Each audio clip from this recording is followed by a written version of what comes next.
AG ನ್ಯೂಸ್ಗೆ ಸ್ವಾಗತ. ಮೊನ್ನೆ ರಮೇಶ್ ಕತ್ತಿ ಮತ್ತು ಮಾಜಿ ಸಚಿವ ಎಬಿ ಪಾಟೀಲ್ ಅವರ ಒಂದೇ ವೇದಿಕೆ ಮೇಲೆ ಬಂದ ಹಿನ್ನೆಲೆ ಬಿಜೆಪಿ ಪಕ್ಷದ ಬಿ ಟೀಮ್ ಫುಲ್ ಆಕ್ಟಿವ್ ಆಗಿದೆ ಅನ್ನೋದಕ್ಕೆ ಇವತ್ತು ಸಂಕೇಶ್ವರ ನಗರದ ಶಂಕರಲಿಂಗ ಸಮುದಾಯ ಭವನದಲ್ಲಿ ನಡೆದ ಕಾರ್ಯಕ್ರಮವೇ ಸಾಕ್ಷಿ ಅಂತ ಹೇಳಬಹುದು. ಹಾಗಾದ್ರೆ ಬಿ ಟೀಮ್ ಫುಲ್ ಆಕ್ಟಿವ್ ಆಗಿದ್ದು ಯಾವ ಕಾರಣಕ್ಕೆ ಅನ್ನೋದು ಬಾಲಚಂದ್ರ ಜಾರಕಿಹೊಳಿ ಮತ್ತು ಅಣ್ಣಾ ಸಾಹೇಬ್ ಜೊಲ್ಲೆ ಅವರು ಮಾಡಿದ ಭಾಷಣವೇ ಹೇಳ್ತಾ ಇದೆ. ಹುಕ್ಕೇರಿ ಕ್ಷೇತ್ರದಲ್ಲಿ ರೈತರಿಗೆ ಆಗುವ ಬಹಳಷ್ಟು ಸಮಸ್ಯೆಗಳ ಬಗ್ಗೆ ಸಾಕಷ್ಟು ಬಾರಿ ರಮೇಶ್ ಕತ್ತಿ ಅವರಿಗೆ ಮನವಿ ಮಾಡಿದ್ರು ಕೂಡ ಅದಕ್ಕೆ ಸ್ಪಂದನೆ ಕೊಡದ ಇದ್ದಲ್ಲಿ ಹುಕ್ಕೇರಿ ಕೆಇಬಿ ಸಂಸ್ಥೆಯಿಂದ ನಿರ್ದೇಶಕರು ಹೊರಗೆ ಬಿದ್ದರು. ನಂತರ ಅವರು ನನ್ನ ಮತ್ತು ಅಣ್ಣಾ ಸಾಹೇಬ್ ಜೊಲ್ಲೆ ಅವರ ಹತ್ತಿರ ಬಂದು ಅವರ ಕಷ್ಟವನ್ನ ಹೇಳಿದ ಬಳಿಕ ಸಹಕಾರಿ ಕ್ಷೇತ್ರಕ್ಕೆ ಒಳ್ಳೆಯದು ಆಗೋದಿದ್ರೆ ಅದಕ್ಕೆ ನಮ್ಮ ಸಹಕಾರ ಇದೆ ಅಂತ ಹೇಳಿದ್ದೀವಿ.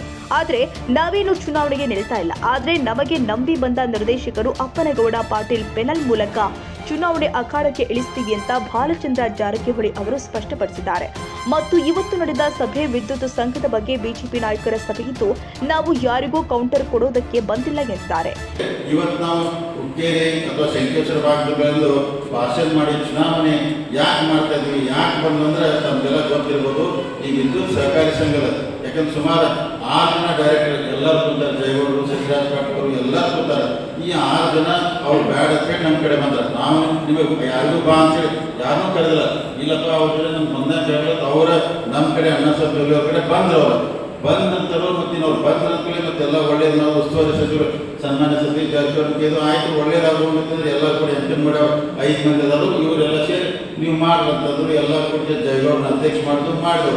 ನಾವೆಲ್ಲರೂ ಕೂಡ ನಾವು ಏನು ಹೋಗ್ಬರಕ ನೀವು ಬರ್ರಿ ನಾವು ಒಟ್ಟು ಏನಾದ್ರು ಮಾಡೋಣ ಇದು. ಅವರು ಇಬ್ಬರು ಬಂದರು, ನಾವು 7 ಮಂದಿ ಕೂಡ 9 ಮಂದಿ ಆದರು. ದೊಡ್ಡ ಪ್ರಮಾಣದಾಗ ಇಲ್ಲಿ ಅಂದ್ರೆ ವೋಟಿಂಗ್ ಆಯ್ತು. ಯಾರು ಗೆಲ್ತಾರೆ ಅವ್ರು ಒಟ್ಟೆ ಗೊತ್ತಾಗ ಒಂದೇ ಕೊಟ್ಟ ಪರಕೈತೆ. ಮತ್ತೆ ಮತದಾನ ಆಯಿತು, ವೋಟಿಂಗ್ ನಡೀತದೆ. ನಡೆದ ನಂತರ ಲಕ್ಷ್ಮಣ ಸಹೋದರಿಗೆ 8 ಓಟ್ ಬಿದ್ದು, ರಮೇಶ್ ಕತ್ತಿ 9 ಓಟ್ ಬಿದ್ದು, 1 ಹೋಗ್ಲಿಕ್ಕೆ ಅಂದ್ರೆ ಆವಾಗ ಅದಕ್ಕೆ ಅಲ್ಲಿಂದ ಇಲ್ಲಿವರೆಗೆ 9 ವರ್ಷದೊಳಗೆ ರಮೇಶ್ ಕತ್ತಿ ಅವರು DCC ಬ್ಯಾಂಕ್ ಅಧ್ಯಕ್ಷ ಮಾಡಕ್ಕೆ ನಾವು ಎಲ್ಲ ಸಹಕಾರ ಕೊಟ್ಟಿದ್ದು. ಎಲ್ಲ ಸಹಕಾರ ಕೊಟ್ಟು ನೀವು ಚಲೋ ಬ್ಯಾಂಕ್ ಫೈಲ್ ಅಂತೇಳಿ ಅದಕ್ಕೆ ನಿಮಿಷ ಯಾಕೆ ಹೇಳ್ತಾನಂದ್ರೆ 9 ವರ್ಷ ಸಹಕಾರ ಕೊಟ್ಟಾಗ ನೀವು ಜಾರಕಿಹೊಳಿ ಚಲೋ ಅವ್ರಿಗೆ ವಿರೋಧ ಮಾಡಿ ಜಾರಕಿಹೊಳಿ ಕೆಟ್ಟ ಹೊರಗಿನವ್ರ ಅನ್ನೋದು. ಈಗ ನಾವು ಹೊರಗಿನವರ, ಆವಾಗ ಹೊರಗಿನವರ 9 ಇವ್ರು 6 ಮಂದಿ ನಮ್ದು ಆ ಗುಂಪಿನ ಇವರೇ ಕ್ಯಾಂಡಿಡೇಟ್ ಆಗವ. ಇನ್ನು 5 ಮಂದಿ ಹೊಸ ಕ್ಯಾಂಡಿಡೇಟ್ ಮಾಡ್ತಾರೆ. ದಯಮಾಡಿ ಅವರೆಲ್ಲ ನೀವು ಸಹಕಾರ ಪ್ರೈವೇಟ್ ಮಾಡಬೇಕು. ಈಗ ನಾವು ಇವ್ರ ಸಂಬಂಧ ನಾವು ಚುನಾವಣೆ ಮಾಡೋದು. ಯಾಕಂದ್ರೆ ನಂಬಿ ಬಂದಂಥವನು ಯಾರನ್ನೂ ಮೋಸ ಮಾಡಬಾರ್ದು, ಕೈ ಬಿಡಬಾರ್ದು. ಅದಕ್ಕೆ ಯಾಕಂದ್ರೆ ಈಗಿನ ರಾಜಕಾರಣಗಳು ಮುಂಜಾನೆ ಮಾತಾಡೋದು ಸಂಜೆಗೆ ಹಂಗಾಗೋದು. ಇವ್ರು ಯಾಕಂದ್ರೆ ನಾಳೆ ಶಾಶ್ವತ ನಮ್ಮ ನಂಬಿ ಬಂದಿದ್ರೆ ಇವ್ರಿಗೋಸ್ಕರ ಇವ್ರು 6 ಮಂದಿ ಎಂಪಿನ್ ಮೇಡವ್ರೈತೆ ಅವ್ರು ಆರಾಮಾಗಿರ್ತಾರೆ. ಅವ್ರು ಉಸ್ತುವಾರಿ ಮಂತ್ರಿ ಅವರದಾರು, ಅವ್ರು ಇಲೆಕ್ಷನ್ ಮಾಡೇ ಮಾಡ್ತಾರೆ. ಹುಕ್ಕೇರಿ ಭಾಗದಾಗ ಅದಕ್ಕೆ ಇವ್ರು ನಾವು ಕೈ ಬಿಡಂಗಿಲ್ಲ. ಇವ್ರಿಗೋಸ್ಕರ ಚುನಾವಣೆ ಮಾಡ್ತಾರೆ. ಅದು ಏನು ಬೇಕಾದ ನಮ್ಗೆ ತ್ರಾಸಾದರೂ ನಾವು ಚುನಾವಣೆ ಮಾಡಬೇಕು, ಅನಿವಾರ್ಯತೆ ಇದೆ, ನಾವು ಮಾಡ್ತೇವೆ. ಇದಕ್ಕೋಸ್ಕರ ನಾವು ಚುನಾವಣೆ ಮಾಡ್ತೇವೆ. ಯಾರು ವಿರುದ್ಧ ಮಾಡಬೇಕು ಅಥವಾ ನಾವು ಯಾರು ವಿರುದ್ಧ ಅಂತ ಮಾಡೋದಿಲ್ಲ. ನಮ್ಮ ನಂಬಿದ್ದು ಬಂದಂಥ ಜನಕ್ಕೆ ನಾವು ಕೈ ಬಿಡಬಾರ್ದು. ಮತ್ತು ಹುಕ್ಕೇರಿ ಭಾಗದಲ್ಲಿರುವಂಥ ಇಡೀ ಹುಕ್ಕೇರಿ ಭಾಗ ಮತ್ತು ಜಮಖಂಡಿ ಕ್ಷೇತ್ರದಲ್ಲಿರುವಂತಹ ರೈತರಿಗೆ ವಿದ್ಯುತ್ ಸಹಕಾರಿ ಸಂಘದಿಂದ ಮುಂದಿನ ದಿನಮಾನದಲ್ಲಿ ಇನ್ನೂ ಒಳ್ಳೆಯದಾಗಬೇಕು.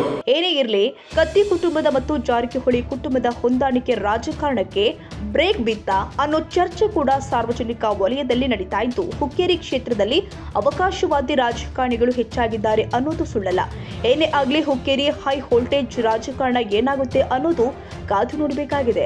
ಇನ್ನು ಕಾರ್ಯಕ್ರಮದ ವೇದಿಕೆ ಮೇಲೆ ಬಾಲಚಂದ್ರ ಜಾರಕಿಹೊಳಿ, ಅಣ್ಣಾ ಸಾಹೇಬ್ ಜೊಲ್ಲೆ, ಶ್ರೀಕಾಂತ್ ಹತನೂರೆ, ಜಯಗೌಡ ಪಾಟೀಲ, ಅಮರ ನಲ್ವಡೆ, ಶಶಿರಾಜ್ ಪಾಟೀಲ್, ಪವನ ಪಾಟೀಲ್, ರಾಜೇಂದ್ರ ಪಾಟೀಲ, ಅಜಿತ್ ಕರ್ಜಗಿ, ಸಂಜಯ್ ಶಿರಕೋಳಿ ಉಪಸ್ಥಿತರಿದ್ದರು. ಕನ್ನಡಿಗರ ಮೆಚ್ಚಿನ ನಿಮ್ಮ ಎಜೆ 24/7 ನ್ಯೂಸ್ ಕನ್ನಡ ವಾಹಿನಿ ಇದೀಗ ಟಿವಿಯಲ್ಲಿ ಲಭ್ಯ. ವೇಳೆ ನೋಟಿಸ್ ಕೊಟ್ಟಿದ್ರೆ ವಾಪಸ್ ತಗೋತೀವಿ. ಇವತ್ತು ವಕ್ಫ್ ಪ್ರಾಪರ್ಟಿ ಅಂತೇಳಿ ಬರ್ತದೆ ಅಂತ ಹೇಳಿದ್ರೆ ರೈತರು ಬೀದಿಗೆ ಬದಲು ಏನ್ ಮಾಡ್ಬೇಕಾಗತ್ತೆ? ಯಾರು ವೋಟ್ ಹಾಕಲಿಲ್ಲ ಅಂದ್ರೆ ಗ್ಯಾರಂಟಿನೆಲ್ಲ ಸ್ಟಾಪ್ ಮಾಡ್ಬಿಡ್ತೀವಿ.